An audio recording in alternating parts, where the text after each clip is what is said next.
Good afternoon. Thank you all for being here. It's going to be a really exciting round. The board is really excited to have you all here. My name is Jonathan Wolfson, and as Chief Justice of the William Minor Lyle Moot Court Competition, it's my pleasure to welcome all of you to the final round of the 81st Annual William Minor Lyle Moot Court Championship. This competition honors the memory of William Minor Lyle, who is a law professor for over 40 years and the first dean of UVA Law.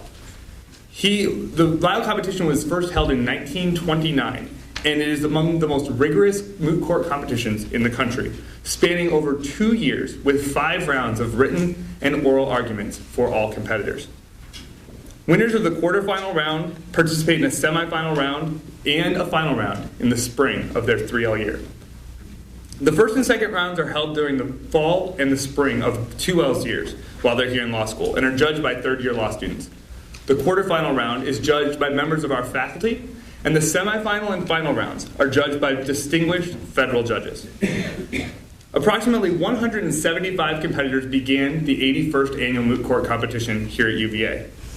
Today, 4 competitors remain. These 4 competitors represent some of the top oral and written advocates in the entire 3L class. It is my pleasure to now introduce to you Chandra Kukowski, who's the presiding justice for both the semifinal and the final round. She will introduce the competitors, the judges, and the problem. Thank you.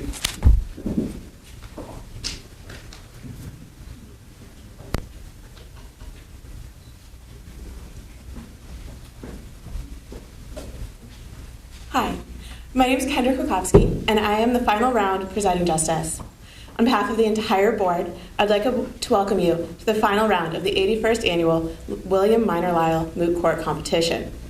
Today's panel consists of Judge D. Brooks Smith, Judge Paul Niemeyer, and Judge Edith Brown Clement. Judge D. Brooks Smith was nominated to the Third Circuit by President George W. Bush in 2001. His nomination was confirmed in July of 2002. Prior to sitting on the Third Circuit, Judge Smith was the Chief Judge for the District Court of the Western District of Pennsylvania. He also served as a Commonwealth prosecutor before his appointment to the bench. Judge Smith received his JD from Penn State Dickinson School of Law in 1976. A second member of our panel is Judge Paul Niemeyer. Judge Niemeyer was nominated to the United States Court of Appeals for the Fourth Circuit by President George H.W. Bush in 1990. From 1998 to 1990, Judge Niemeyer sat in the United States District Court for the District of Maryland. In 1993, Judge Niemeyer became a member of the Advisory Committee on the Federal Rules of Civil Procedure. He then served as a chair of the committee from 1996 until 2000. He's a member of the American Law Institute and is taught appellate practice at Duke Law School. Judge Edith Brown Clement was nominated to the Fifth Circuit by President George W. Bush in 2001. From 1991 until 2001, Judge Clement served as a district court judge in the United States District Court for the Eastern District of Louisiana. She served as chief judge of the Eastern District prior to her appointment to the Fifth Circuit. Prior to serving as a district court judge, Judge Clement was in private practice as a maritime defense attorney in New Orleans. Turning now to the problem you'll hear. On September 25, 2008, the grand jury indicted the defendant, Butter Stitch, with violating 26 U.S.C. Section 72062, aiding or assisting in falsifying tax documents. On October 1, 2008, the defendant moved to dismiss the indictment, alleging the indictment failed to charge the defendant with the necessary mens rea, willfulness. The court denied the defendant's motion to dismiss, and the jury found the defendant guilty of falsifying 65 tax returns. At sentencing, the judge found that the base offense level was 18, for which the sentencing guidelines recommend between 27 and 33 months of imprisonment. However, the court sentenced the defendant to 2 years in a halfway house and 2 years of probation, citing Guideline 5H1.11 and noting the defendant's extensive community service. The defendant, Mr. Stitch, appeals his conviction because the indictment failed to charge him with willful behavior. The defendant argues that a faulty indictment is a structural error which requires automatic reversal. The government contends that a faulty indictment is subject to harmless error review. In addition, the government is appealing Mr. Stitch's sentence. The government contends that the sentence is unreasonable because of the disparity between the recommended guidelines range, 27 to 33 months, and the sentence the defendant received. The government seeks review of the sentence as a whole, whereas the defendant contends that the sentencing departures merit independent review. The two issues on which the United States Court for the 12th Circuit will hear argued today are whether an error in a defendant's indictment is a structural error which requires automatic reversal, or whether the indictment should be subject to harmless error review. Second, whether a departure from the U.S. sentencing guidelines should be reviewed separately from the reasonableness of the sentence as a whole, or whether the sentence should receive unitary review. This afternoon, John Moran and Alex Ibrahim will represent the appellant, Mr. Stoge, while Nick Nelson and Fiona McCarthy will represent the appellee, the United States government.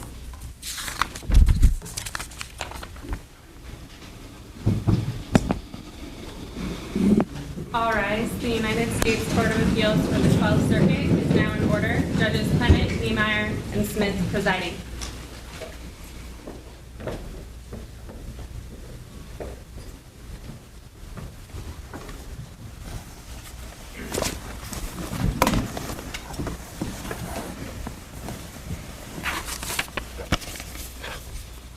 You an open court, or we just? Do we have a bailiff?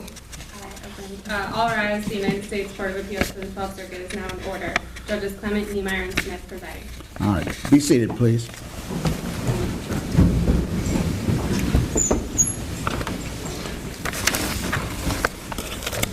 All right, we're here today to hear argument in the case of Stoch versus United States. On behalf of Mr. Stoch, Mr. Ibrahim, you ready? Yes, Your Honor. All right, we'll hear from you.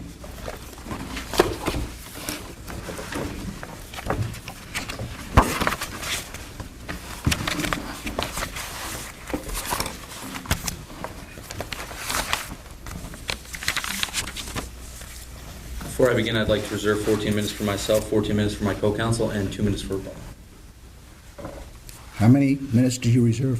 14 minutes for myself, 14 minutes for my co-counsel, and 2 for rebuttal.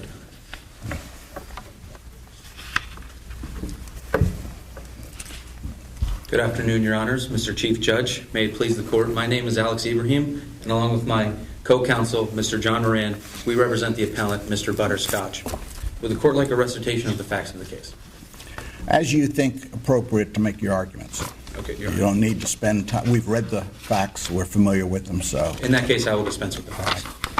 The issue before this Court today is whether constitutionally defective indictments are structural errors requiring automatic reversal, or whether they are not structural errors and thus trigger harmless error analysis. We argue that they are structural errors for 3 reasons. First, the proper analysis for defective indictments is under the Supreme Court case law of United States v. Cotton. Second, Nader v. United States cannot be extended into the Fifth Amendment indictment inquiry because What was the last statement you just made about Cotton? that the proper analysis starts with United States v. Cotton, Your Honor. That was plain error analysis, wasn't it? Yes, it was, Your Honor. Okay. Second, the Nader v. United States cannot be extended to this realm because it deals with the unique features of Sixth Amendment rights which have to deal with the trial context. And third, circuit courts dealing with timely objections to constitutionally defective indictments have by and large found that they are per se reversible errors. Mr. Ibrahim, Yes, Your Honor. why is it necessary for your argument, and perhaps it isn't, that you approach this as one requiring a determination of structural error, apparently for you to win? Isn't it possible that there's another course that doesn't require you to compare this situation with the very limited number of situations that the Supreme Court has found to be structural error? And in fact, as I read the Ninth Circuit case that you rely upon, the Dubot Yes, Your Honor. case, I don't think they ever used the term, in that opinion, structural error anywhere. Maybe I missed it, but Yes, Your Honor. You're absolutely right. And the reason for that is that in haven't you made the hill higher for yourself by going the structural error route? No, Your Honor, and the reason is that because in 2002 in Cotton, the Supreme Court overruled a jurisdictional understanding of indictment errors. Before 2002, indictment errors were seen as superstructural because they deprived the court of jurisdiction no matter when the court reviewed the case, whether it be... Let's go back to Cotton 1 second. Yes, In Your Honor. Cotton, there was an omission, right? An element missing from the indictment. Yes, Your Honor. There was a conviction, Yes, Your Honor. and the court upheld the conviction on plain error. Yes, Your Honor. The court in Cotton, what it was doing was drawing a line in the sand between timely Well, objections and yeah, untimely. Well, I understand, but if it seems to me, if it's structural error, it's so serious and infects the entire trial, we just can't. If you have a biased judge conducting a trial, the whole trial's ruined. You can't say what the court and the proceedings would have happened had the court not been biased. Or if we have a biased jury or an improper jury, the whole trial's infected. But if you have an indictment that omitted the word willfully, and the judge instructs the jury that they have to find willfully, as the statute requires, and the jury expressly finds willfully, then you're talking about a defect in the indictment that had what effect? Your Honor, if it has no effect on the jury verdict, as is obvious if you Okay. apply harmless error analysis. So the question is, if the indictment serves as to give them notice and to preclude retrial on the same issues at a future time, that's the role of the indictment, and it's defective, but otherwise there's no effect on the trial proceedings, isn't it pretty hard to make a structural error claim? If that were the case, Your Honor, however, an indictment has other purposes other than notice. What other purposes? Notice and preclusion of future? Yes, Your Honor. Is there any other important notice in the trial? Yes, it is. Okay. And as the Steroni court said, the institution of the grand jury is a means of No, protecting the citizens. indictment. The indictment.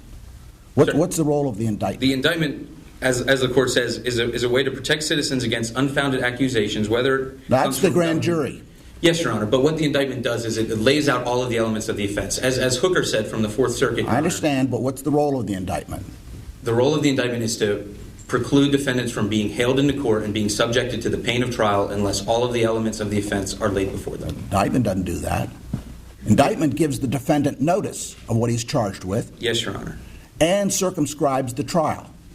Yes, it does, Your Honor. Okay, it doesn't do all the other things. Well, Your Honor, the indictment is the method by which the grand jury tells the defendant Well, I which understand. charges he needs to be But brought. there was no defect in the grand jury. There was a defect in the indictment. We don't Yes. know what happened in the grand jury. Yes, Your Honor, there's a defect in the indictment. Mm-hmm. And the point that the appellant makes is that if this court finds that indictment errors are subject to harmless error analysis, then the interest protected by the indictment right will never come to fruition. If we determine that a harmless error is the route to go, do you assume you lose? Your Honor, if you find that a harmless error is the route to go, then what this court is saying is that jury verdicts after the fact can cure an otherwise deficient indictment. And here there was a That jury. wasn't my question. Do you lose if we apply harmless error? Not necessarily, Your Honor. And the way that we don't lose Well, a is, few things in life are necessarily. What about this situation? Your Honor, the only way that we don't lose is if this court finds that the error was harmful.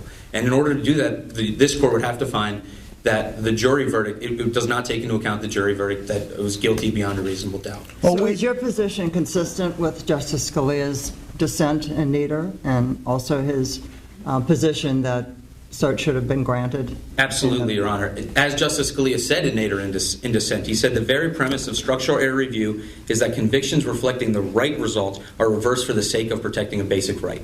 And that is what we have here. The Fifth Amendment right is a basic right that defendants are entitled to have indictments with all of the elements laid out before them. There was a constitutional violation in this case. Let me ask you this. Yes, Your Honor. Indictment recites only 3 elements, charges only 3 elements of a 4-element offense.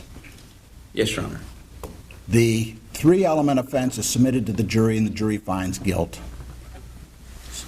Is a problem, right? A defendant wasn't convicted of a crime because the 4th element wasn't submitted to the jury. Correct. Now, if the statute has 4 elements, the indictment has only 3, and the jury finds all 4 explicitly, Yes, Your Honor.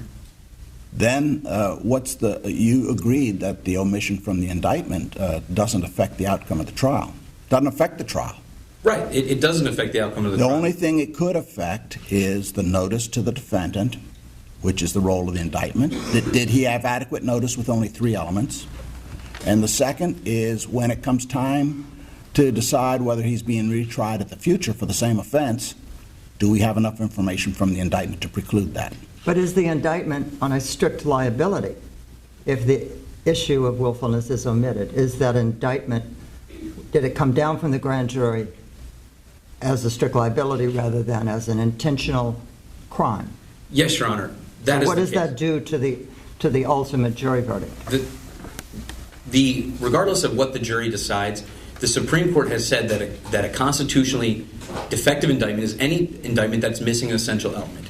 In the United States v. Hooker, Your Honor, from the Fourth Circuit en banc, the Fourth Circuit dealt with the exact same issue, where the defendant was charged with a RICO violation, and the missing element was an allegation that the defendant engaged in interstate commerce. For us to adopt your position, don't we really have to view what happens before a grand jury as being a stage, yes, but an entirely separate stage with a very profoundly different role in the process than that which occurs later on at trial? Absolutely, Your Honor, and it does have a different role. As the Second Circuit said in Thomas, en banc, it said, quote, "It would be inappropriate for a court to speculate as to whether a grand jury might have returned an indictment in conformity with the available evidence, because such an exercise would work harm the grand jury clause is intended to prevent." But And this hasn't is- what the Supreme Court said in various settings really made your job here awfully difficult in attempting to set off grand jury proceedings as something entirely separate, encapsulated and unaffected by what happens downstream in the trial process? No, Your Honor, and that's for two reasons. The first is that the latest Supreme Court announcement on it is Nader, where they found that there was not a structural error, and they talked about structural error. But that was in the context. All right, of, Nader doesn't help you, right? Right, it doesn't. Cotton doesn't help you either. Well, does Cotton it? does, Your Honor, and the reason that Cotton helps us is because it overrules a justitional idea. What of about mechanic? You cite that in your brief, although I think you cite Justice O'Connor's concurrence Yes, in Your your Honor. brief, not Justice Rehnquist's majority opinion, which seems to me not to help you either, as Cotton doesn't seem to help. Clearly, Your Honor. However, mechanic is a statutory case. It's about a Rule 60 violation in front of a grand jury. It's about grand jury proceedings, and it's not about a constitutionally defective indictment. Furthermore, if mechanic somehow resolved this issue, then the Supreme Court would have never granted cert in Cotton, and it certainly would have never granted cert in Resendez Ponce in 2007 to resolve this issue, and then ultimately exercise the canon of constitutional avoidance because grave constitutional questions were in doubt. If mechanic somehow resolved the issue, the Supreme Court would have cited the mechanic and said, this is over with. But it didn't. And the reason is because Cotton drew a line in the sand between timely and untimely objections. Are you contending here that this indictment does not put your client on notice of the charge? Certainly it puts the client on notice, Your Honor, because if the Supreme That's Court... exactly what he's been charged with, right down to a citation to 7206 sub 2, right? Well, Your Honor, 2 points. The first is the Supreme Court has said multiple times that a bare citation to statute with nothing more is Well, it's not a constitutionally bare defective. citation. It's an indictment drafted in such a way that it omits one element. Yes, Your Honor, which is a constitutionally required element under United States v. Bishop. But the other factor is that if the Supreme Court requires a defendant to timely object, then of course they must have notice. It's a necessity that the defendant have notice. As the Fourth Circuit said in Hooker, Well, there was an objection. It was overruled. It was overruled, Your Honor, but obviously if a defendant is going to have to timely object, and the court in Cotton says that... Well, to make the objection, he had to know that intent was at issue. Absolutely. And if So where's the harm? the harm Why is is it not fair? The harm is the fact that the interests of the Fifth Amendment are not being protected, Your Honor. That is because, yes, obviously he had to have notice to object. And any defendant who wants to object obviously has to have notice. Well, let's go back then. It sounds to me, get a little more fundamental here. It sounds to me that you've conceded a couple of times that there really isn't any harm demonstrated except that your client didn't have the benefit of an indictment stating all the elements. And the only way you can carry the day if there's no harm is that it's a structural error and the whole trial has to be done over, right? Correct, Your Honor. And so let's find out what you mean by a structural error. What would you have us take for a structural error? Your Honor, Justice Stevens said it To best. distinguish between an error subject to harmfulness, subject to Right. Okay, prejudice. The Supreme Court has said in Nader, in Fulminante, and a few other cases that structural errors are those errors that affect the trial process. It affect the framework of the trial in which The the trial whole trial process. Correct, Your Honor. And an example might be, we only have about 5 or 6. Well, let's take Gonzalez from 2006, where the Supreme Court said not having counsel of your choice is a structural error. And that means from day one to the last day of trial, he didn't have the counsel of his choice. What it meant was that it worked outside of the framework of the trial, Your Honor. It also means we can't tell how the trial would have gone had the error not been there. That is one facet of it, Your Honor, Well, yes. give me a definition then.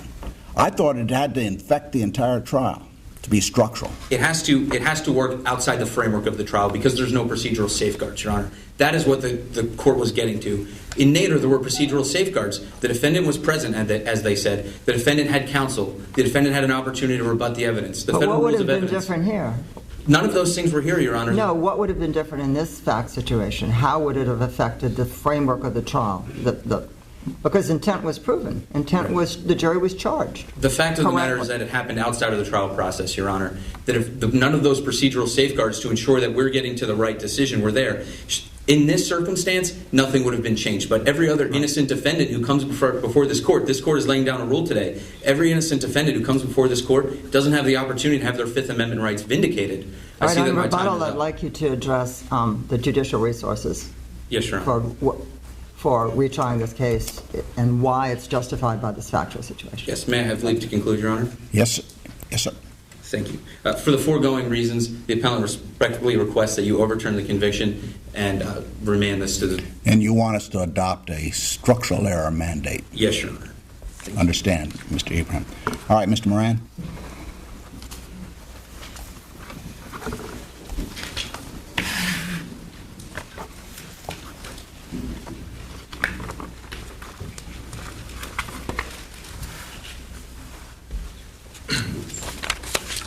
I'd just like to reiterate that we'd like to reserve 14 minutes for my argument and 2 minutes for rebuttal.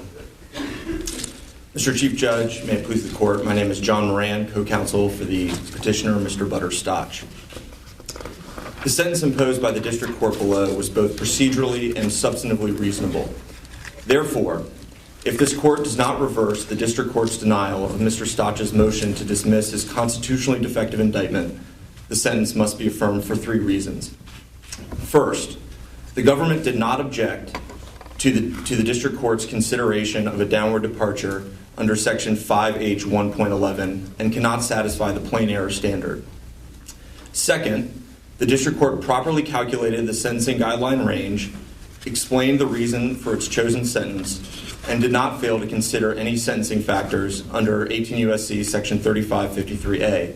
And third, there can be no doubt under the totality of the circumstances that the sentence imposed was substantively reasonable. Now, as to this last point, courts have uniformly recognized that the primary role of courts of appeals in reviewing sentencing decisions for substantive reasonableness is to ensure consistency. Let me ask you this. If this were a variance sentence, in other words, the guideline sentence was properly calculated and considered by the court, but then the court determined because of Section 3553 subsection A that it wanted to depart downward. Seems to me we're right in the heartland of substantive reasonableness, and the district court is entitled to a presumption of reasonableness, number one, and number two, a lot of deference from our point of view. But before you get to that, the court has to properly go through the procedures. Yes, Your Honor. So if the court departed downward improperly under the sentencing guidelines, that would be procedural error, would it not? Yes, Your Honor. And it be would mean it procedural would be procedurally unreasonable. Yes, Your Honor. The inquiry there would be whether or not that was procedurally unreasonable, and for 2 Well, reasons. not the question. The fact is, when the calculation is improperly made, that makes it procedurally unreasonable, right? Well, Your Honor, it depends on what you mean by the calculation. So, It's all laid out right in Gall. You have to go through 4 steps. The very first step, the benchmark, is to properly calculate the sentencing advisory sentence. Yes, Your Honor. And the Okay, district and court tell did me that how here. the court did that properly in this case, under the sentencing guidelines. The district court did properly calculate the guideline range. Okay, take it through it. Take us through Okay, it. first, the district court calculated a base range of 16. Mr. Stotch was a Category 1 offender with a 16 point 16 level. 16 level. He received a 2-level enhancement as someone in the business of filing tax returns, which took him to level 18, which had a minimum end of the range at 27 months. At that point, that was properly calculated by the district Fair court. enough. What about your argument in furtherance of this inquiry, what about your argument that the amount was incorrect, that someone would have, some of these people did actual donations to charities, that the total amount should not have been right? How does that factor into the calculation? Or you're saying now the calculation is right, but I thought that argument had been advanced. Is that procedurally correct? No, Your Honor. Mr. Stotch has not challenged the reasonableness of his sentence as being unreasonably high or has... Well, that's substantive reasonableness. We're going back and forth between procedural reasonableness and substantive reasonableness. Well, Mr. Stotch, Your Honor, has not alleged any errors, either procedural or substantive, in his sentence, and is merely asking that if his indictment is not dismissed, that his sentence be affirmed. I thought that argument had been raised in one of the briefs I read. No, Your Honor. My impression is that we did not raise that argument in our brief. All right, so you're up to 27 months imprisonment for a level 18. Yes, Your Honor. Now, what did the judge do next? He went under Next, 5K. Under 5H 1.11, Your Honor, in conjunction with All right. 5K 2.0, that Right. he made a finding of fact that the defendant, Mr. Stotch, has engaged in exceptional community service. What did he do as a result of that finding? As a result of that finding, Your Honor, What level? How many levels did he move? Well, Your Honor, there are two ways to view this, and we believe that the proper way to review this is to say that he made a 1-level departure to 17, at which point he was the minimum. So you sentence say in the range. he gave him 1-level reduction for the community service. Yes, Your Honor, 1-level reduction to a 17. Okay, what's the level sentencing range for 17? The bottom of the range, Your Honor, is 24 months. And so what we're saying here is that the 2 years... 24 months imprisonment. 24 months imprisonment, yes, All Your right. Honor. Now, the other way to view this would Well, be... hold it. You haven't finished. He didn't give him 24 months imprisonment. Yes, Your Honor. He gave him 24 months in community confinement. Now, in Does that Gall- serve as imprisonment? Is that equal? Well, Your Honor, it is not formally Under the equal, but guidelines? it is functionally equal. Under 5C 1.1, the guidelines instruct that a substitution of community confinement for a term of imprisonment are to be done on a 1-to-1 ratio. And so that's why we argue that the 24 months of community Well, confinement... I know you make that argument, but is the court entitled to abandon imprisonment at this level? Well, Your Honor... I mean, if I give, if I'm a district judge and give somebody 360 months imprisonment for a fairly serious offense, can I just decide to give them 360 months home confinement? Well, Your Honor, there's no reason to believe that the... No, my question is, can I do that under the guidelines? Under the guidelines, Section 5C 1.1 only permits a substitution of community confinement if the offender is in Zone A or Zone B, which would be a maximum of a level 10 offense. And so that is the other way to view this sentencing decision. Well, that's my point, is you have to be down to a level 10 before you can even consider home confinement, right? Right, Your Honor, but... And we're at a level 17. How do you get from 17 to 10? Well, Your Honor, so the other way to view this is to say that the district court departed from level 18 to level 10 and then substituted... Well, I thought you told me he gave him 1 level. Well, Your Honor, as several courts of appeals, including the Eighth Circuit in the United States against Chadiar, has noted, there are a number of different ways that any given sentencing decision Jim, can be I'm characterized. asking you what he did. I'm not asking you what he could have done. Well, Your Honor, he did not. The district court did not. The district court announced that he was making a departure and then announced that he was imposing a sentence of 24 months community confinement and 24 months of additional... He skipped it all, didn't he? He didn't make a calculation at all. He didn't go to level 17 or go to 11 and justify how to get from 17 down to 10. No, Your Honor, although the court in Gaul, the Supreme Court in Gaul, categorically rejected a proportionality I'm not talking requirement. about, I'm talking about a sentencing guideline calculation. Yes, Your Honor. This is to get to the advisory level properly. Yes, Your Honor. And no one has taken us through that. Your brief didn't take us through it. The district judge didn't take us through it.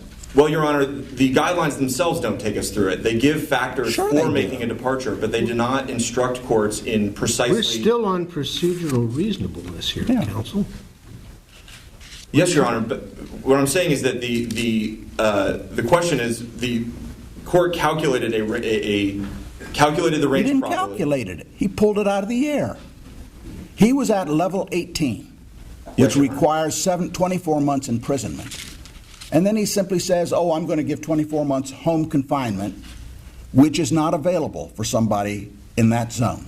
But first he made factual findings to make a downward departure and announced that he was making a downward departure. Your Honor, as you yourself wrote in United States against Crudup, there are certain contexts in which the sentencing guidelines provide policy statements to guide courts in making sentencing determinations, but don't give them directions. That's in a revocation. Well, Your Honor, that was an supervised assimilative release. crime. Finley was a revocation. Crudup was an assimilative crime. But we believe that departures are no different because the departure provisions in Section 5H provide district courts with policy statements to guide their discretion in making departures, but do not give them percentages or numbers in order to determine the scope. So of you'd the agree that we don't know what the district court did in its calculations. We have to guess, right? Well, Your Honor, we do know what it did in the sense that we know that the sentence that it imposed, and we also no, know... we don't. We're trying to find its calculation. In other words, it just imposed a sentence at the end. There are two or three steps that it didn't go through. It has to make the right calculation, right? Yes, Your Honor. Then it has to listen to counsel for the appropriate sentence, right? Yes, Your Honor. Then it has to determine whether the advisory guideline range, properly calculated, serves the interests of Section 3553. Well, Your right? Honor, that's in making a variance, but in making No, that's the total sentencing process. He skipped all that. He just went right down to the end and said, I'm giving him 24 months. Well, Your Honor, even if that's the case, even if there was procedural error in failing to state the number of levels that the district court was departing, the government did not raise any objection on the record to that decision. And it's important to protect the efficiency of sentencing decisions in the district courts that counsel be required, as they are under Federal Rule of Criminal Procedure 51B, to raise their objections at the trial so that the district court has the first opportunity If you want to address talk it. about efficiency, tell me what's the practical difference between a guidelines sentence and a non-guideline sentence after Booker, after Gall, and how does it affect the appellate court's ultimate review of reasonableness? Well, Your Honor, the difference is that in a guidelines sentence, which we argue includes the decision to make a downward departure under one of the policy statements outlined in the guidelines, As opposed to a variance? as opposed to a variance, the court knows that the factors on which that decision was made are expressly sanctioned by the Sentencing Commission. In the context of a variance where the 3553A factors are enumerated in very vague language, Your Honor, in that context, there is a necessity to some extent for the Court of Appeals to scrutinize more carefully to make sure that the actual considerations that the district court made are consistent with that section. Why? In a two-step process or a one-step process? I'm sorry, I didn't mean to step on you. Sorry, Your Honor, I'm not sure I understand the thrust of your question. If a district court is going to make a variance, then they will be required to enumerate the factors under Section 3553A that are serving as the basis. Which would be reviewed for reasonableness? Yes, Your Honor. But the mere fact that a district court labels a decision or a basis for decision as being a 3553A factor does not make it so. It's not a And so matter of labeling. Congress has set out, I forget how many, 6... 7 subsections. Your Honor. 7 subsections iterated there, which are available to the district court to go down and speak to where applicable. What's this bifurcation you're setting up between a 3553A analysis made by a district court and an analysis made under guidelines which, as we all know now, are optional anyway. Right, Your Honor. And how does it help a defendant to have the district court analyze it as a matter of departure, as opposed to a matter of variance? I don't understand. Well, as a preliminary remark, Your Honor, the government has on several occasions taken advantage of this exact distinction, but the distinction is that so you're trying to take advantage of it too? I'm still Yes, trying Your to Honor. figure out how it helps Yes, you. Your Honor. So take, for example, the first factor enumerated in 3553A, the nature and characteristics of the offense. What I'm getting at, counsel, is if what we now do as appellate courts, post Booker, Gall, Rita, is review for reasonableness, and we can only reverse rather where we find an abuse of discretion. Yes, Your Honor. Reviewing for pure reasonableness. What's the difference between a guidelines departure analysis and a 3553 analysis, so long as the district court sets forth sufficient reasons under either for us to make reasonableness review? Yes, Your Honor. The difference is not whether or not reasonableness review applies, but how reasonableness review is applied. The district court here chose the factor of exceptional community service confinement, which is both a 3553A factor and is also a policy statement under the guidelines. I see my time is up. May I have leave to finish your question? It is both a sentencing factor and a policy statement. But if it were just a sentencing factor and not a policy statement, then the court would have to undertake additional reasonableness inquiry into whether or not that was a permissible factor. But since it's also a policy statement under the guidelines, the court already knows that exceptional community service is a reasonable basis for making a downward departure. For the foregoing reasons, Your Honor, we ask that you, if you do not reverse the denial of the motion to dismiss the constitutionally defective It's a little indictment. hard to argue when we haven't heard the government, right? You're arguing for the reasonableness Yes, Your of the sentence, and you really should be answering them, but you do have some rebuttal coming up. Yes, Your Honor. Okay, thank you, Mr. Moran. Mr. Moran, let me refer you to page 21 of the brief where you do indeed make the argument that the amount should have been lower. My apologies, Your Honor.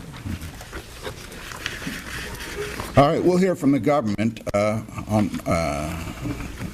Ms. McCarthy, are you first?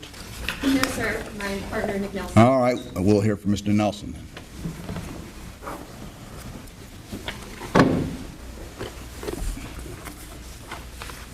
I just want to clarify, Your Honor, I believe that was our brief that you were referring. Well, counsel's responsible for knowing all the facts that are presented to the court, so Absolutely. not knowing which side was going to argue which position. Absolutely. Seems like if we know the facts, the lawyers need to know the facts. It's a good argument, but you don't get to make it. She gets credit. You don't get to make it, right? May it please the court, my name is Nick Nelson, co-counsel for the government. I will address the sufficiency of the indictment, and my co-counsel, Fiona McCarthy, will address the sentencing issue. Your Honors, a petit jury found the appellant guilty beyond a reasonable doubt on each element of the 65 counts of tax fraud that were brought against him. Those convictions should stand for three reasons. First, the appellant's approach, which ties the structural error designation to the timeliness of the challenge, reflects a very basic misunderstanding of the nature of structural errors. Second, the harmless error standard is much better suited for the evaluation of the spectrum of indictment omissions than the unwieldy structural error designation. And finally, a rational grand jury would find probable cause of the willfulness element in this case, and so the error below was harmless. First, regarding the appellant's... But how do we know that? Just because the jury verdict is excusing that failure? Is that your position? That's one of the factors that the court So you're considered. working backwards? Yeah, skipping to my third point, just really briefly, the court in Mechanic essentially treated the petit jury's ultimate conviction as dispositive, and basically said it will cure any procedural error before the grand jury. Let me see if I can understand Mr. Ibrahim's argument. We pushed him to one side on our concerns, but it's not all that clear. A grand jury is an independent body that is deciding whether there's probable cause to believe that a crime was committed. And if they conclude that it was committed, they issue an indictment. Well, here the grand jury concluded that 3 elements of a 4-element crime were committed. But from the indictment, they didn't find the 4th element. At that point, he shouldn't even be in court, should he? Isn't that the protection of the grand jury? I think that's the argument made on the other side. Well, sure. I'm suggesting. Right. I think is that pretty close? Quite a concession that you just made. That is the In argument on fact, the Judge other side. Cartman bought that, so we don't understand that either. It's an incorrect argument, and the reason is Judge Smith was asking, should these things be divided? The Supreme Court really does pose a problem there, because the Court's decision in Mechanic clearly does bridge the divide between the grand jury and the jury. In Mechanic, the Court said... But the Supreme Court has also shown considerable reverence, if you will, for the role of the institution of the grand jury. It has quoted, it has adopted language that declares that the grand jury, the role of the grand jury is to stand between the prosecutor and the accused and to determine whether the charge was founded upon credible testimony.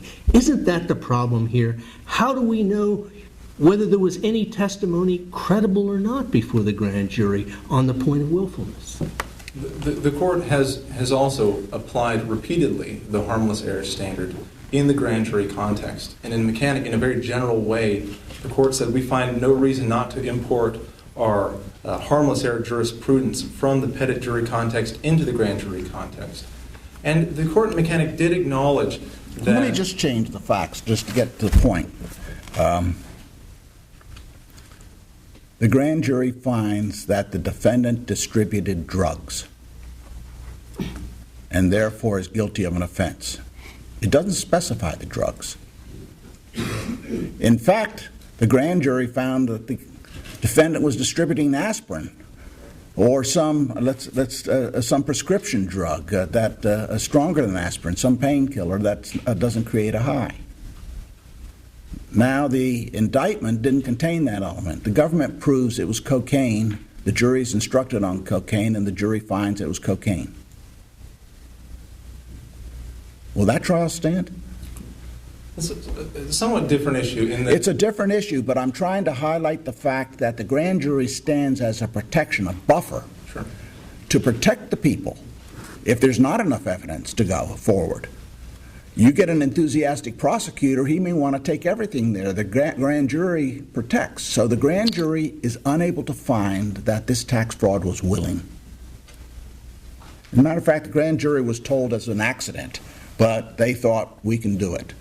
And so they left out the word willingly. Now we have a charge that we're going forward, we're bringing the man to trial, making him hire counsel, go to a jury, and they try to prove something else to the jury, and the petty jury says, oh yes, it was willful. But his argument is, I would have never gotten to trial at all. It was structural. I shouldn't have that trial. What's your response to that?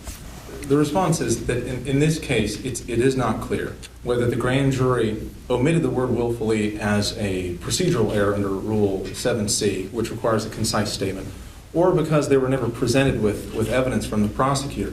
But even giving the grand jury the benefit of the doubt, even assuming that they never heard... Of course, there's no duty to the prosecutor to present the evidence. Grand jury can decide who to listen to.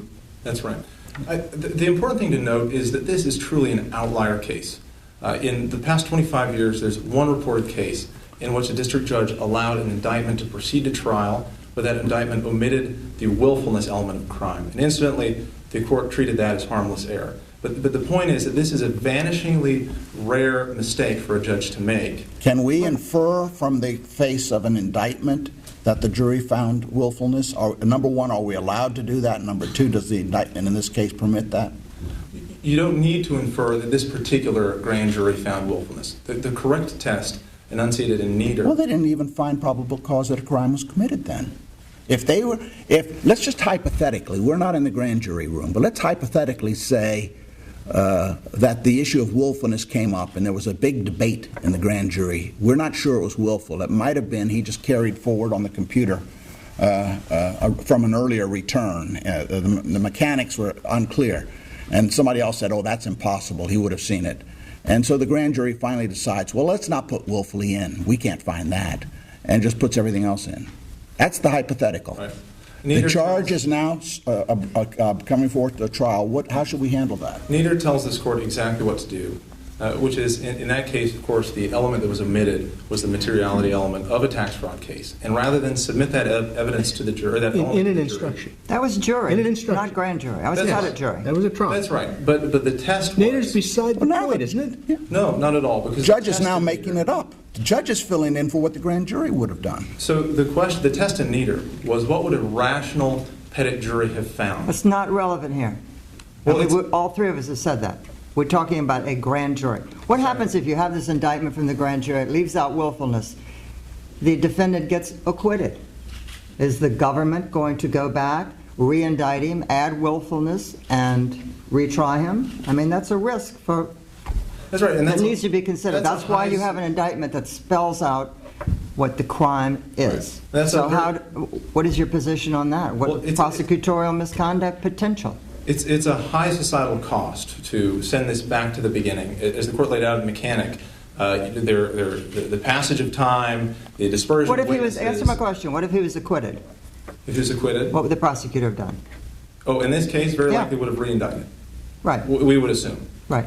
And so the question, but the question is, as the court says in Mechanic, there's really no way to take the defendant back to the position he would have been in had the indictment been properly dismissed. So the court has two options. On the one hand, it Except it would have can... been so easy to fix. What's that? They could have called the petty jury back and say, come back on Monday. By Sure. then, we'll have a revised indictment. Have the prosecutor take it to the grand jury and say, did you mean willfully? Grand jury says yes. It would have been easy. They didn't do it. So Why? the question is, what does this court do? How does this court treat the trial that followed? And on the one hand, it can pretend the trial never happened. And on the other hand, it can acknowledge... Or that the try it on the wrong offense. There's no offense. If there's no offense, you agree if it omits an element, it's not an offense, right? Not necessarily.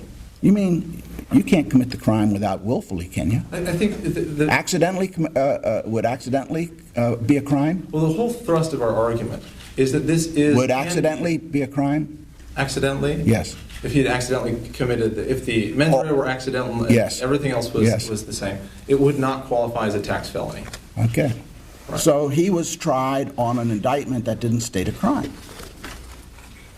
It didn't state all the elements of the crime. And just as the jury instruction in Nieder didn't hand all of the elements over to the jury. And the question there was, how would a rational petit jury decide this? And the way the majority of circuits have adapted the Nieder test to the grand jury context is, how would a rational grand jury decide on this omitted element? How would the rational grand jury... How are we going to determine that? Well, there are three things that this court can look to determine what a rational grand jury would have done. The first is the petit jury's ultimate conviction. And the Mechanic Court... Of course, we don't know what evidence the grand jury had. Petty jury doesn't have any, they may have gotten different evidence. That's right. So on the one hand, this court can imagine that the trial never took place. On the other hand, it can acknowledge that the trial did produce a body of evidence that is probative of what a rational grand jury Would you would do. continue to return to the trial That's rather right. than addressing what may or may not have been before the grand jury? 'Cause that's a process over which the prosecutor is in virtually total control You're right, in a that's secret right. proceeding. That's correct, because the Mechanic decision instructs the court to do exactly that. The issue in Mechanic was this procedural error that occurred before the grand jury, did it infect the indictment to such a degree that the trial that followed was not justified? And what the court held in Mechanic was that the petit jury's ultimate conviction was relevant to the determination of what a rational grand jury would have done in that situation. And basically said, anytime there's a procedural error, the ultimate decision by the petit jury is going to wash that away. Now, the circuits have backed off of that absolute... Why do you say it's a procedural error? In Mechanic, it was a procedural error. I know, but in this case, it could be substantive, couldn't it? In this case, we'd acknowledge it is a substantive error. Why doesn't, in your argument, I don't know why the government doesn't take the position that the indictment alleges, the grand jury heard, that these individual tax returns were verified by written declarations that they were made under penalties of perjury. Now, can you commit perjury by accident? perjury has to be willful, intentional. Right. So why don't you argue that? That's right. And so that was the two other factors that you can consider, in addition to the petit jury's ultimate decision. Would you please go to the grand jury? Sure. Okay, answer Sure, my question. absolutely. Well, you actually can't go to the grand jury because there's no grand jury record. So Well, they heard the indictment. That's right. The But that's- indictment has an allegation of an avoidance of perjury. That I just don't know why. Oh, I see what you're saying. Absolutely. You could look to the indictment Now you as got it. evidence. as evidence. This is a friendly question. Right, absolutely. So to pick up with that and follow on to the next step, the court held in Spies that willfulness can It might not be inferred. so friendly, though, See, because the suggestion is that the tax return was signed under the penalties of perjury, but that just means the person signed it, recognizing that if he signed it falsely, he would be subjected. But Yeah. it doesn't say that he signed it falsely, Right. willfully. He could have signed it accidentally, an error. All of them? All 65, So with the same donee. is possible.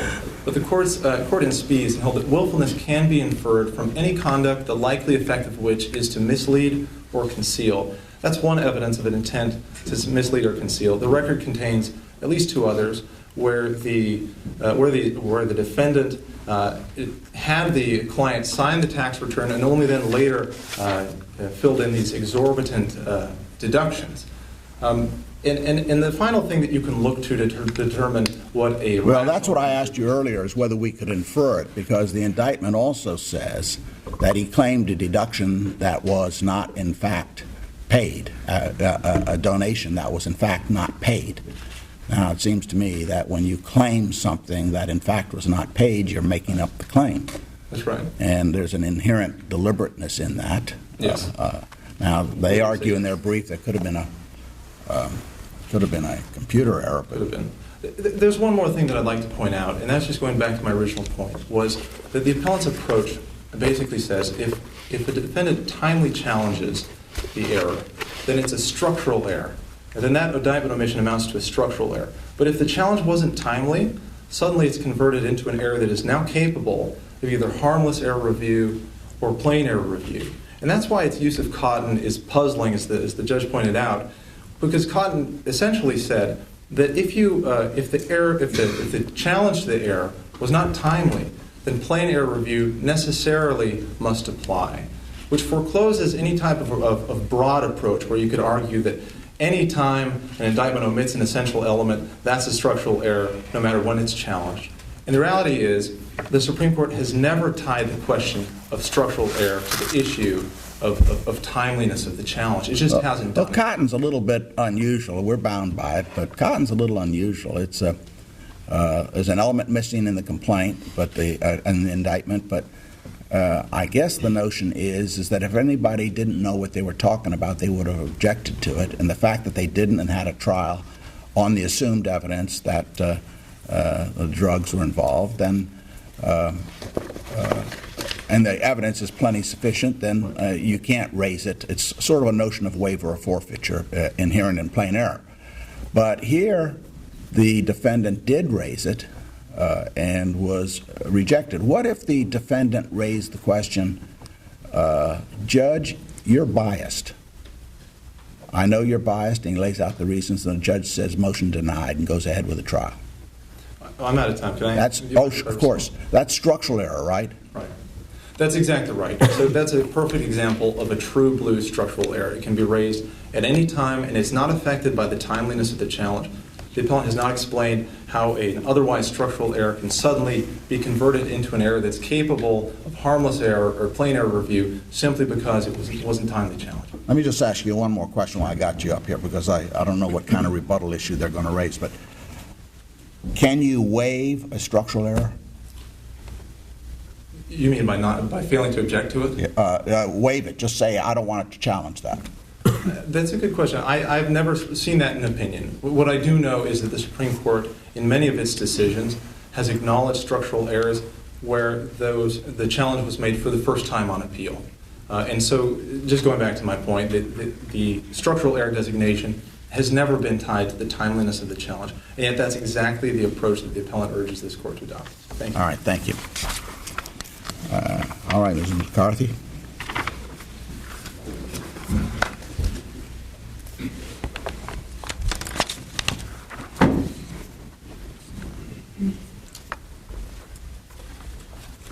May it please the Court, my name is Fiona McCarthy, co-counsel for the government. Your Honors, I have 2 points. First, this Court should adopt a rule of unitary review of the sentence as a whole, because that rule best promotes and serves the integrity of the sentencing process. Second, We'd probably have to overrule the Supreme Court, though. may I ask how, Your Honor? No. Okay.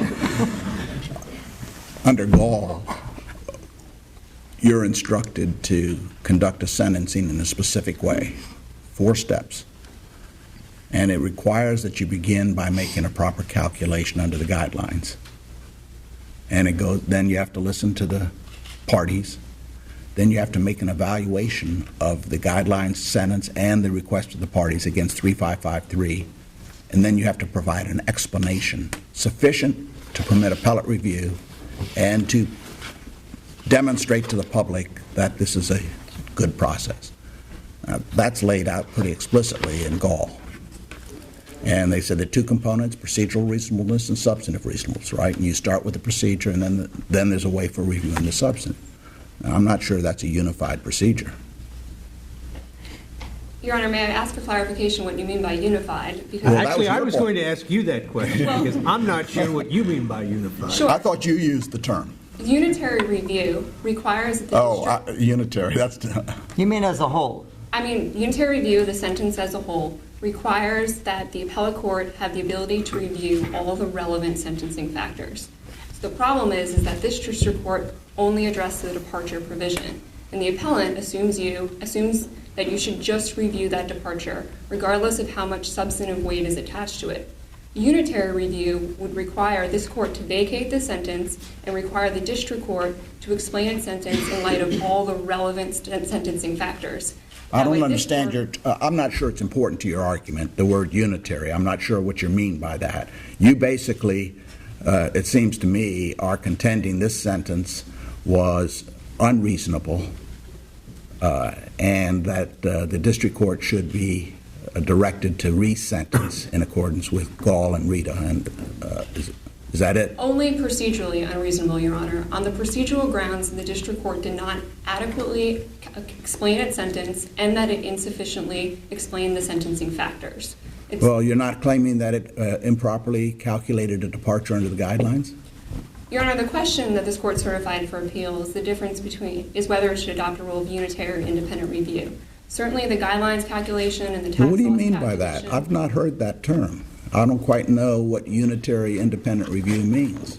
Unitary review means that the court has the ability to review the sentence as a whole in light of all of the sentencing Well, factors. sure, we that are always have relevant. that privilege, but You mean the Ninth Circuit position? It is the Ninth and the Seventh Circuit's position, and recently the Third Circuit But it's a has- big waste of time to look at them separately.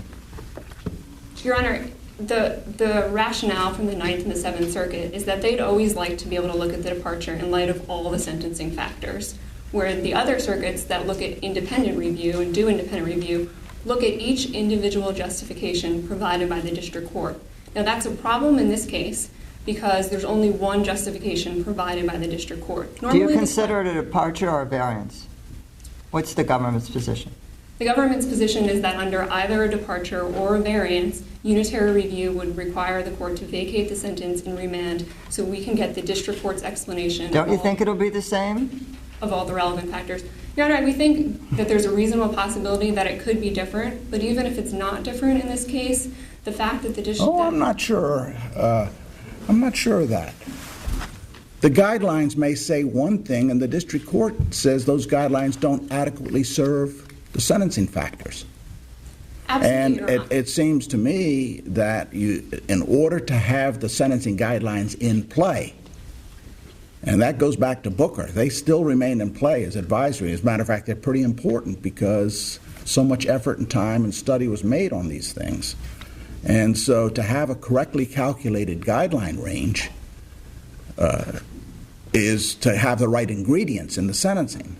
If you're under a variance I personally think there's a lot more latitude. Now, my colleagues, we may have a difference on this, I don't know, but it seems to me in the end, the judge is looking at the factors. He can say the guidelines don't serve those factors.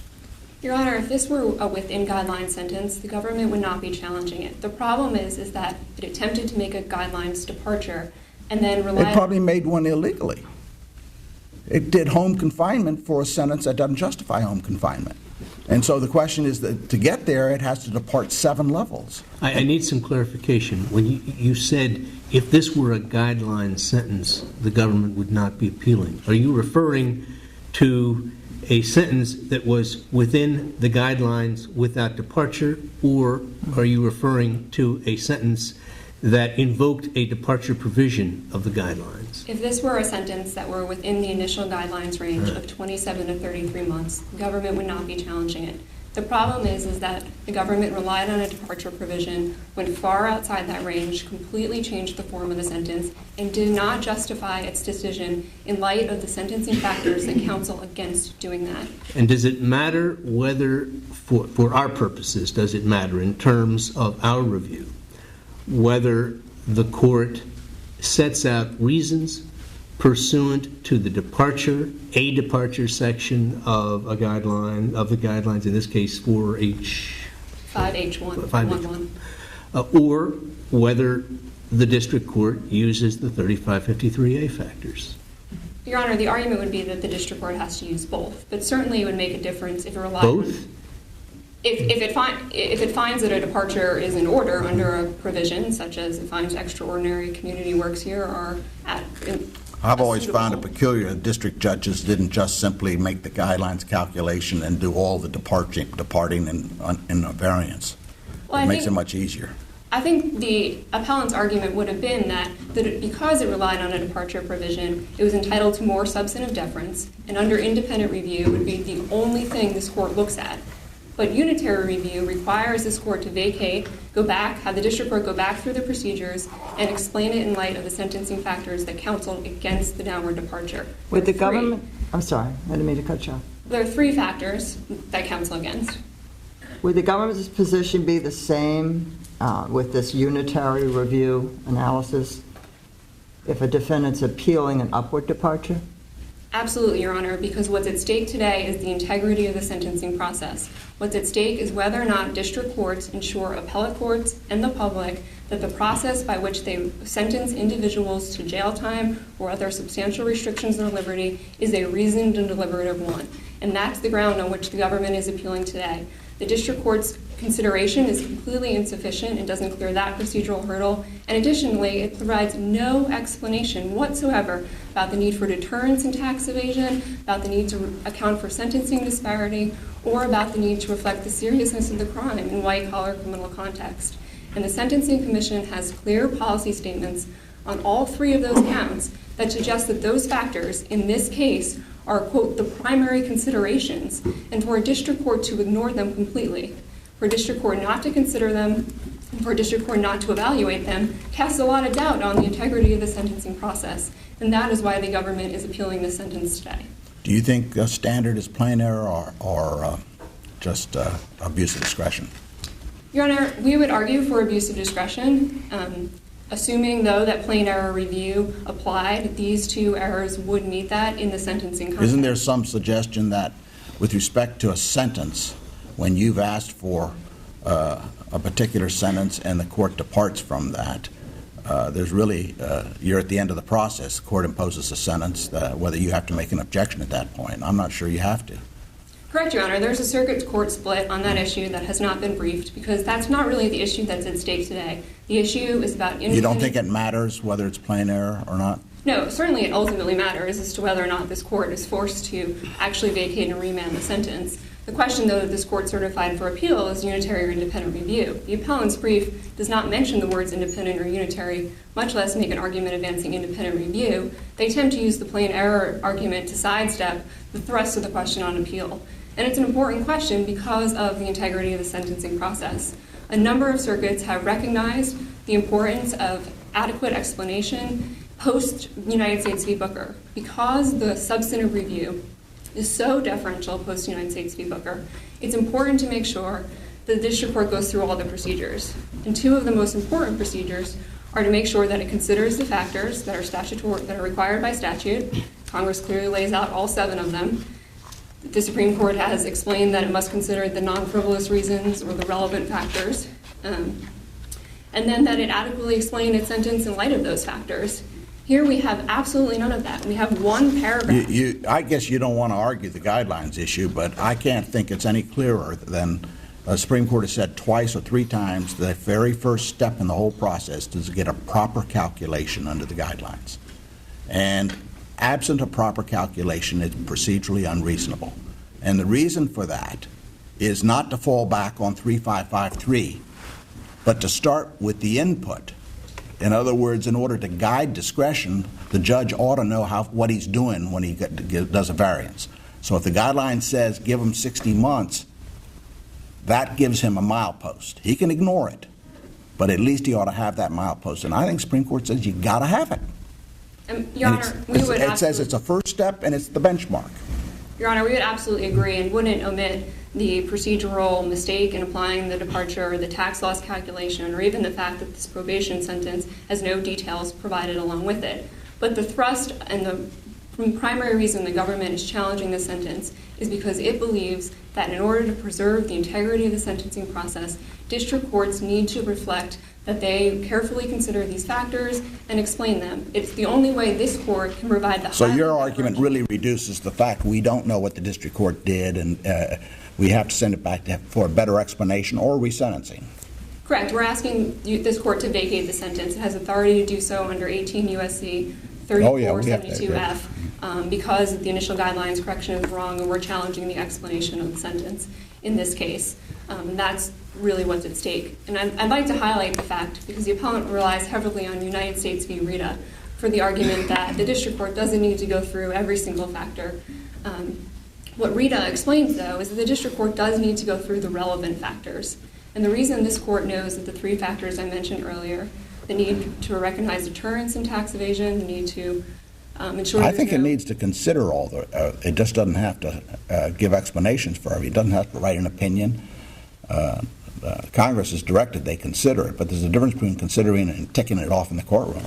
Well, Congress has also required that they provide an explanation if they go outside the initial guidelines range under 18 U.S.C. 3553C. And so that's the second procedural prong on which we're challenging. Here, the consideration is only one factor. The explanation is really the more important factor, though, we would argue, because this court needs to understand how the district court arrived at its sentence and why deterrence and disparity and seriousness of the crime... General deterrence? Deterrence, when courts look at deterrence, they look at deterrence for all tax evasion. In this case, there might be good reason that the extraordinary community service of this defendant does not require deterrence to be a substantial factor in this case. But the district court needs to at least make aware that he's considered that and recognize... You were referring a short while ago, or made brief reference, not by name, to a Third Circuit decision. That's the Tomko situation, I assume. The Third Circuit case I was actually referring to was United States v. Greer, which is a 2007 case.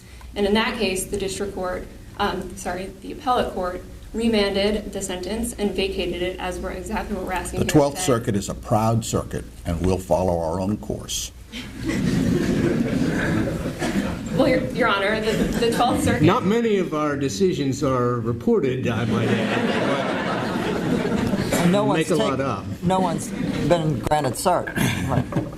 Well, Your Honor, the 12th Circuit should have confidence in the language that the Third Circuit used upon vacating or remanding it there. It didn't undercut the legs of the district court altogether. It explained that, it's possible in these situations the district court has considered these, but what's important is they actually state that consideration, because that's the only thing post-Booker and post-Gall that allow this court to be so substantively deferential, and because it's important to the public that the public realize that our criminal sentencing process is a process that's informed by serious deliberation, and that the public has access to that information. And so as the government, we ask that you both uphold the appellant's conviction and that you then vacate and remand his sentence so the district court can adequately consider the sentencing factors that are most important in this case. Thank you. Thank you. All right, who will we hear from, Mr. Ibrahim or Moran, or both? Just me. Ms. Moran.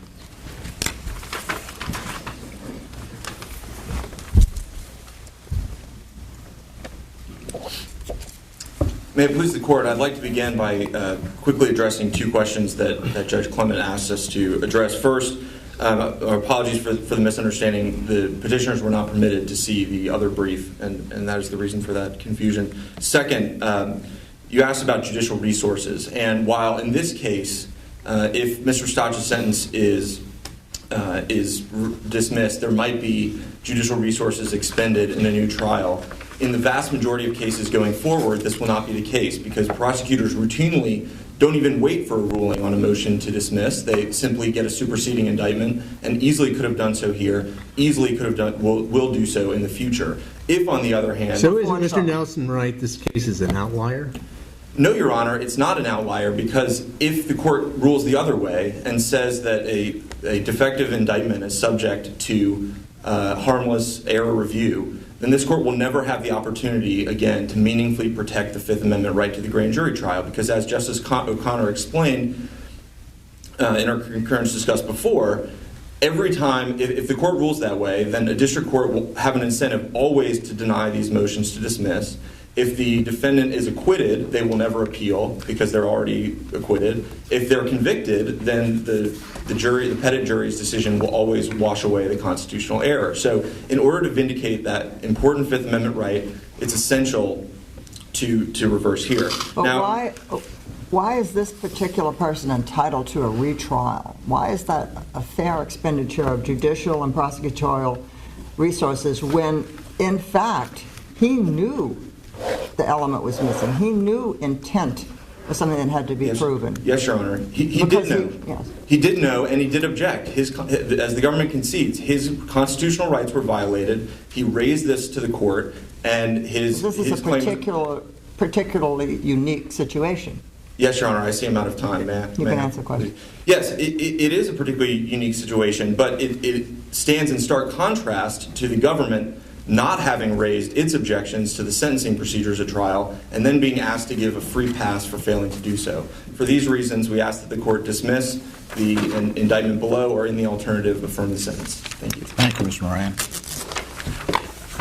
Thank counsel for their arguments. We're going to now go and deliberate. The opinion might take a while.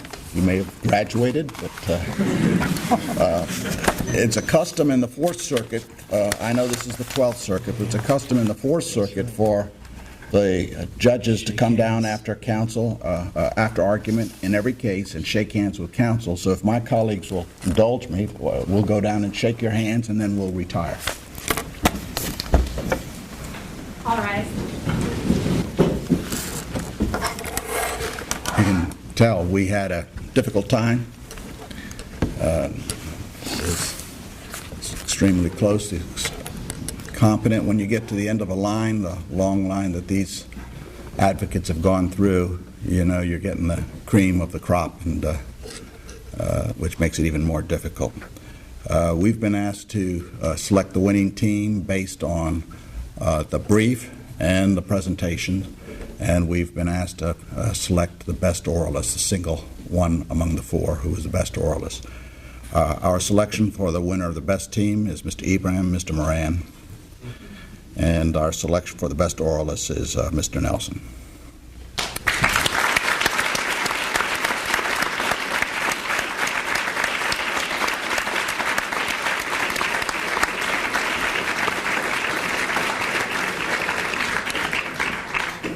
We thought we might provide a few comments. I don't know if they're helpful or not, but they probably know more about the process now than we have. They've studied it with professors and been in competitions and recognize a lot of the things that we might say. But why don't we each give a little resume, and I'll just start with Judge Smith, if you're willing. It will be very brief. As Judge Niemeyer suggests, you all at this point undoubtedly know better, and I often think that at this point in my life, having been out of the practice of law for more than 25 years, which is how long I've been a judge. I don't know much about practicing anymore, and I'm not sure that I can offer a damn thing that's really of any use to you.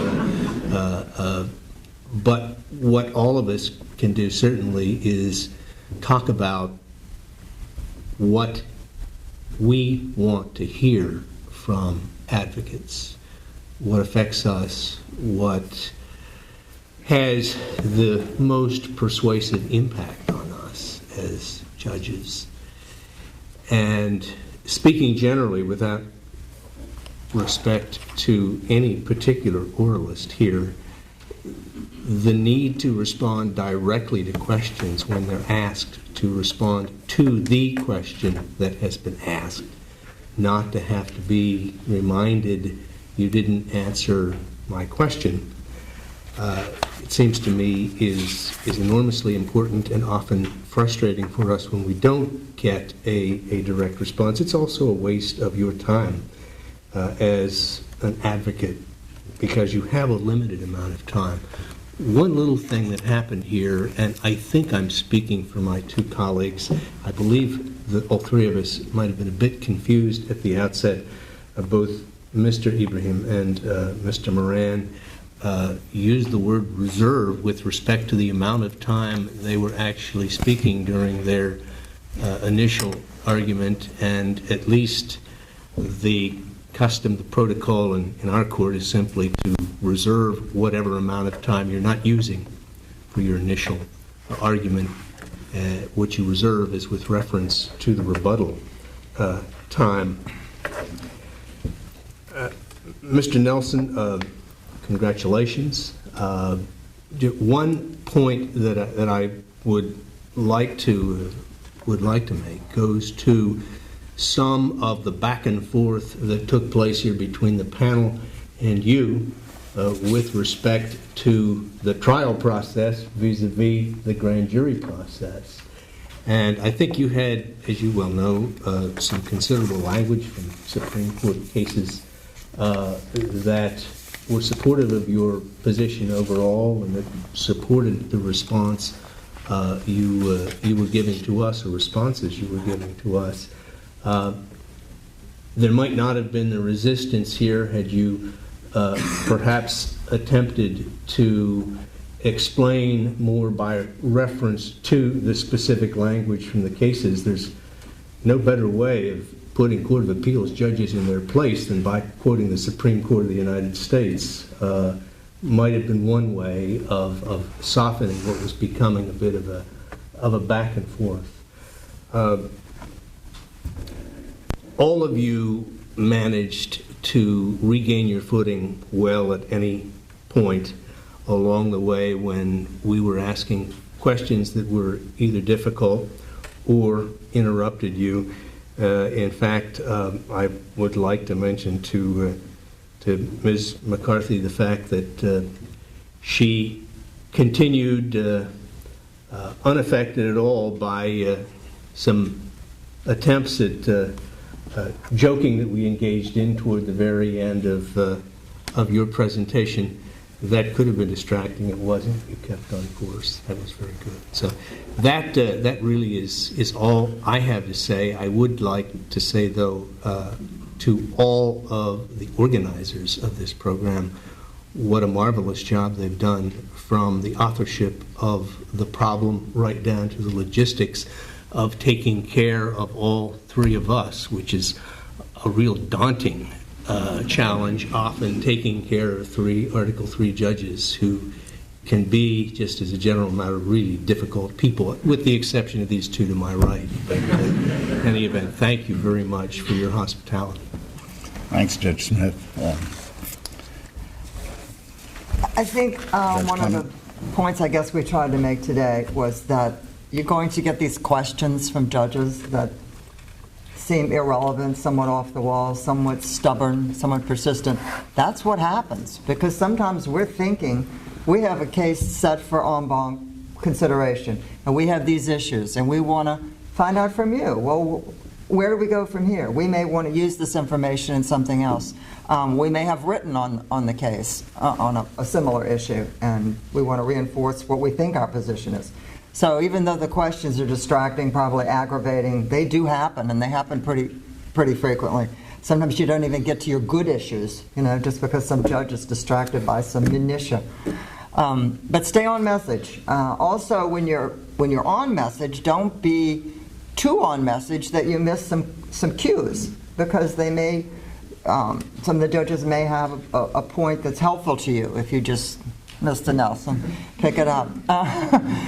And we're looking at it, of course, when you get to an appellate court, you may not be the trial lawyer, because they usually get fired if they lose.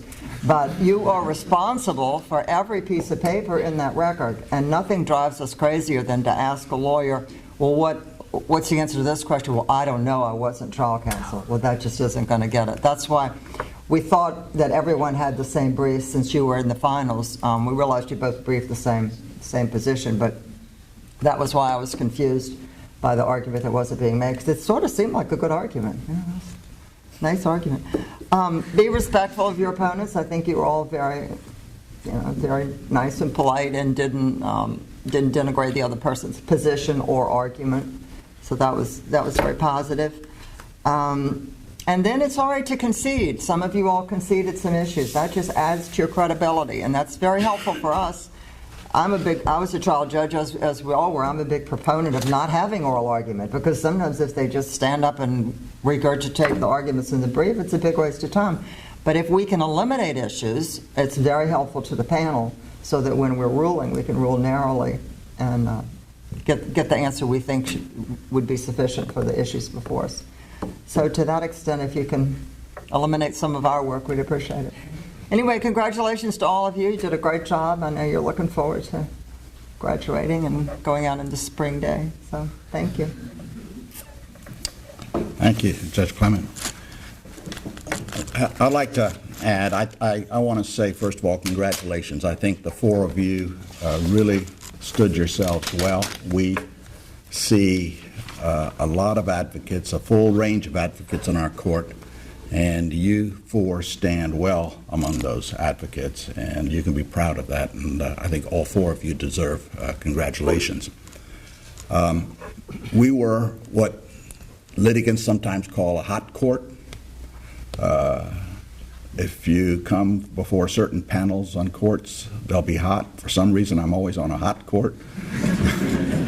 You're just hot, Paul. Yeah.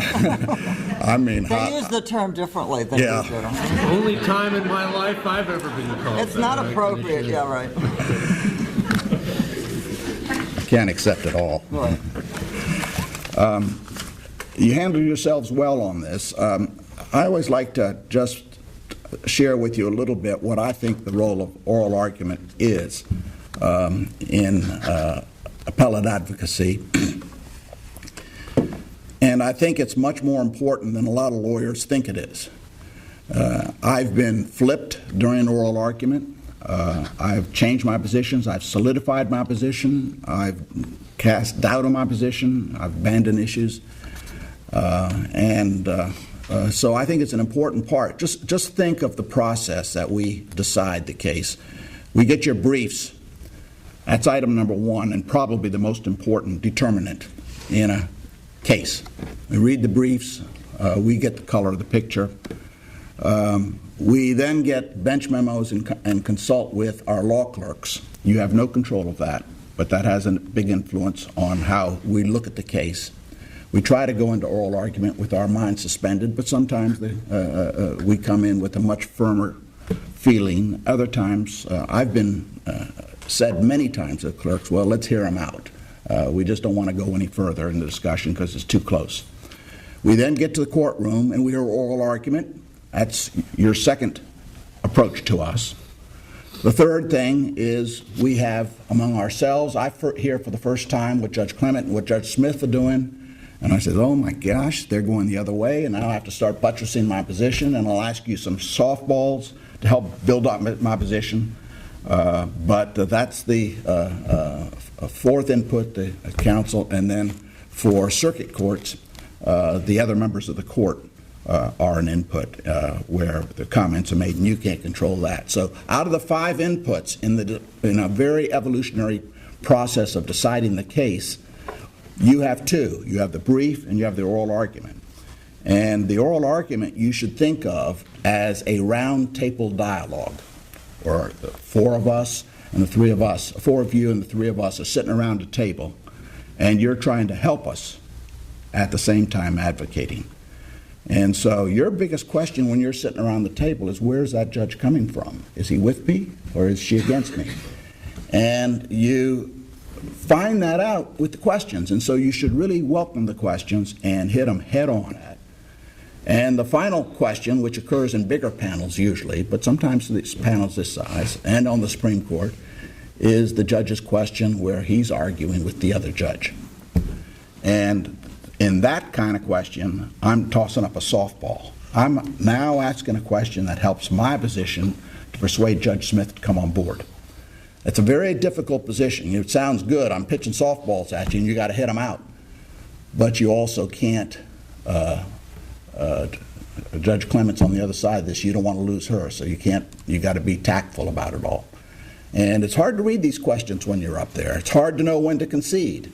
But if you are relaxed, know your points, and think of it as a dialogue, you don't speak like a used car salesman or make a speech.